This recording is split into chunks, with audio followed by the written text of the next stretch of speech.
చూడండి పిల్లలు, నేను ఇక్కడ ట్రయాంగిల్ చేసిన. ఓకేనా? ఇది 1 ట్రయాంగిల్ అంటే దీన్ని మనము భాగాలుగా విభజించలేదు. ఓకేనా?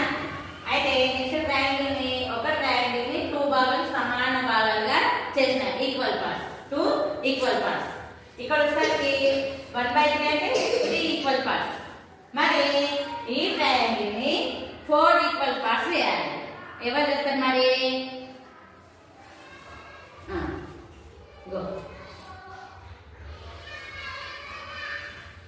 మరి ఇక్కడ అక్షర 4 పార్ట్స్ చేసింది.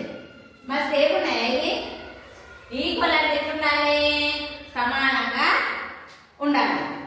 దిస్ ఈజ్ ఏంటి మరి? This is wrong. Go. Next ఎవరు?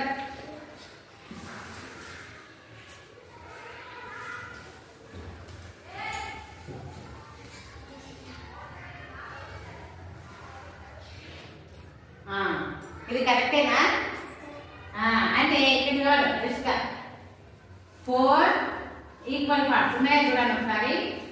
1 2 3 4. కాబట్టి 1/4. This is right. Risk class చూడండి.